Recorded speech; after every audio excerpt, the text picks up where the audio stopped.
कक्षा 9 से ऊपर को तो आप लोग सच में फिजिक्स पढ़ना स्टार्ट करते हो और सच में केमिस्ट्री मैथमेटिक्स पढ़ना स्टार्ट करते हो। सच में मतलब now you start learning concepts, concept को पढ़ना स्टार्ट करते हो। उससे पहले जब 8th क्लास से पहले आप लोग पढ़ते थे तो उसमें बहुत ज़्यादा कॉन्सेप्चुअल पार्ट नहीं होता था। Basically you have to study the information in those classes. आप लोगों को जानकारियाँ पढ़नी पड़ती थी कि ऐसा ऐसा हुआ, ये हुआ। अब लेकिन यहाँ पर जानकारियों के अलग भी आपको चीज़ें पढ़नी पड़ेगी। अब यहाँ पर कॉन्सेप्ट स्टडी करनी पड़ेगी और ये क्लास इसलिए इम्पोर्टेंट है। आप अगर देखोगे 9th और 10th ये दो बहुत इंपॉर्टेंट क्लासेस हैं।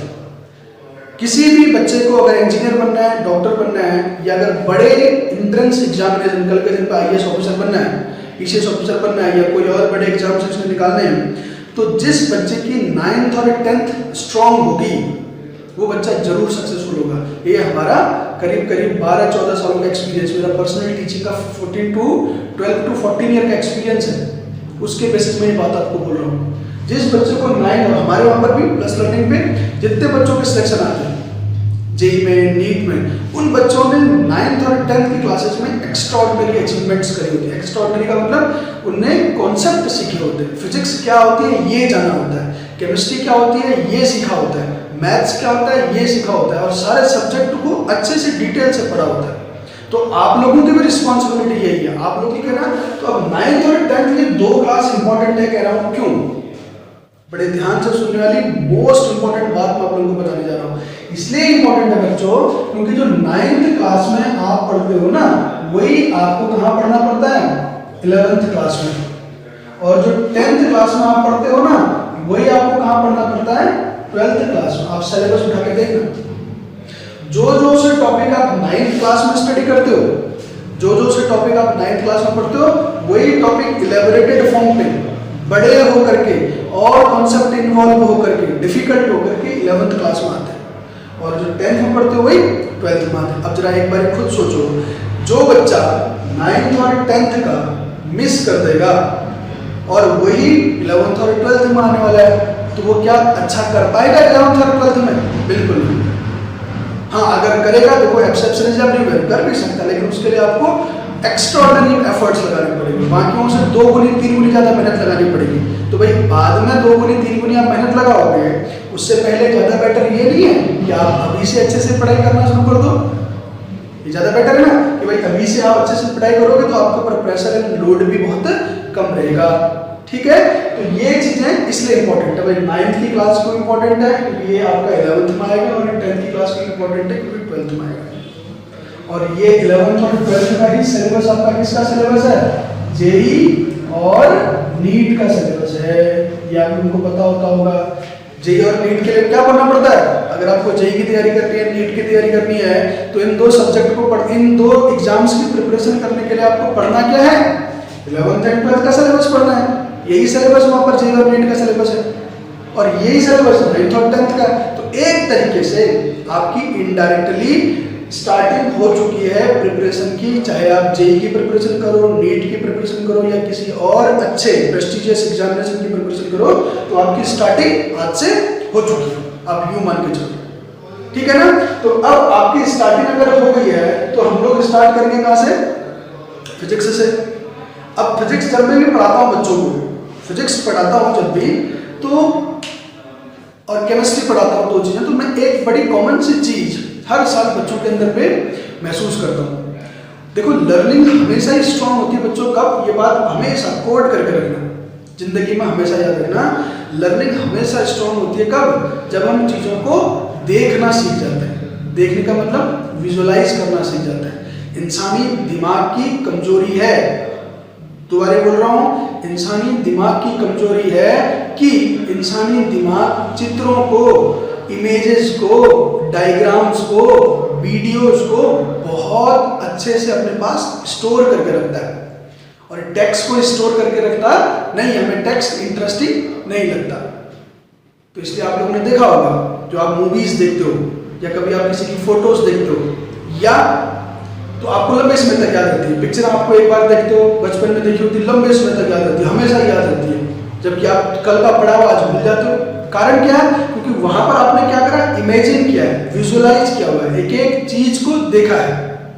जैसे कोई हीरोइन बारिश में डांस कर रही है या कोई हीरो कहीं पहाड़ से कूद रहा है, तो आपको वहां पर मैं बोल, अभी तो मैं फिजिक्स में क्या पढ़ूंगा, अ बॉल इज जंपिंग या ball is throwing from a height, here what we have to do, you have to imagine, but in video what you see, you actually see that ball and that particular hero is jumping from that particular hill, isn't it?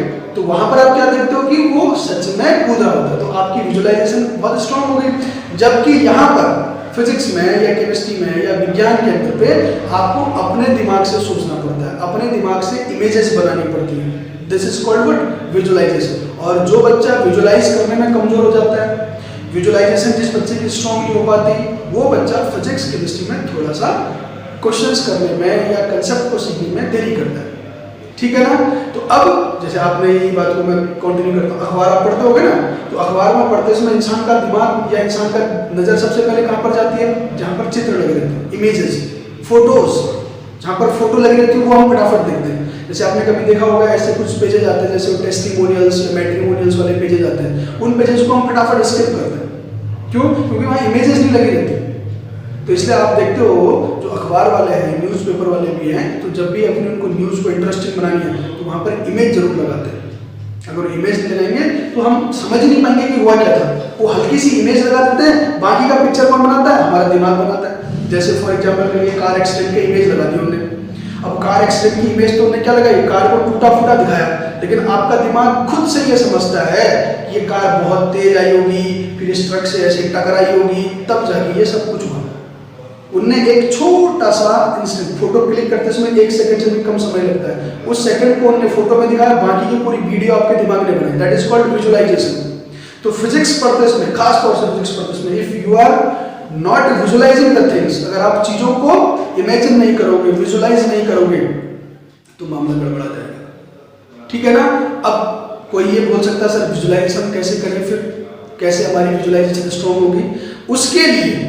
उसके लिए जब मैं आपको पढ़ाऊं तो पढ़ाते समय मैं हर चीज का एक डायग्राम भी बनाऊंगा या हर चीज को कोशिश करूंगा उससे रिलेटेड कोई इमेज बनाऊं। जैसे फॉर एग्जाम्पल एक छोटी सी बात आप लोगों को बताता हूं।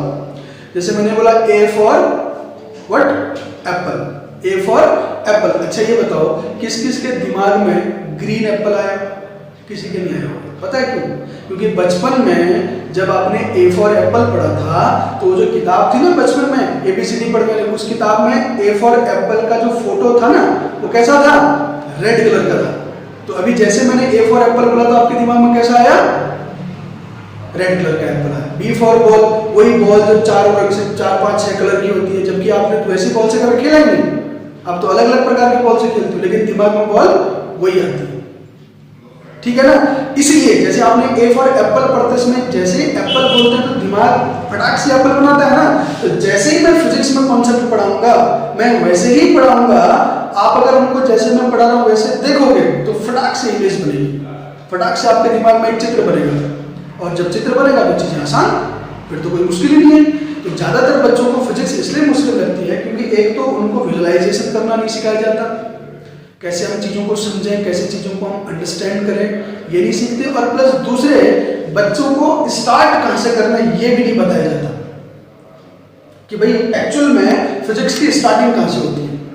ठीक है ना? तो आज के लेक्चर में तो मैं आज लेक्चर लूंगा नहीं, this is my first day and generally class में तो मैं 2 दिन नहीं पढ़ाता, 2 दिन यही सारी बातें करता हूँ, आपको बेसिकली वार्म अप करता हूँ, तैयार करता हूँ। ठीक है ना? कि भाई हम पढ़ने जा रहे हैं तो पढ़ने से रिलेटेड कौन कौन सी चीजें हैं, क्या क्या चीजें हैं। ठीक है ना? तो अच्छा एक छोटी सी कहानी आप लोगों को बता रहा हूँ मैं, उस कहानी के कुछ किरदार आपको बताऊंगा, आपको उन किरदारों को व्हाट्सएप ग्रुप में डालना। ठीक है ना? वो कहानी के किरदार क्या है कि एक बारी, इसके बारे में फिर मैं बाद में चर्चा करूंगा। ठीक है ना? जैसे एक बारी मैं यहाँ से गया नानकमता। कहाँ गया? नानकमता। तो क्वेश्चन नंबर 1, नानकमता, मैं आपके दिमाग ने क्या सोचा? जैसे मैंने नानकमता बोला तो क्या दिमाग में आया? दूसरा, मेरे पास एक डॉग है। क्या है? डॉग।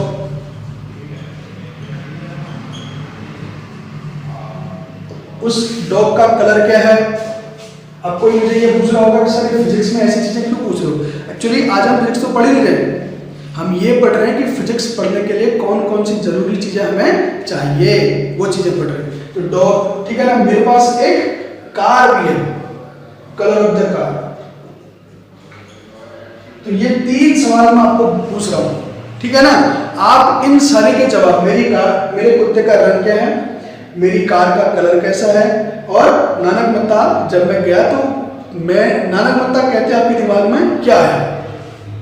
इन 3 चीजों के जवाब अपने ग्रुप में देने, ठीक है ना। इनके जवाब मैं जब कल डिस्क्राइब करूंगा आपको तो बताऊंगा ये कैसे आपने क्या सोचा। आप देखोगे जब ग्रुप में आंसर आएंगे बड़ी इंटरेस्टिंग चीजें आप वहां पर महसूस करोगे।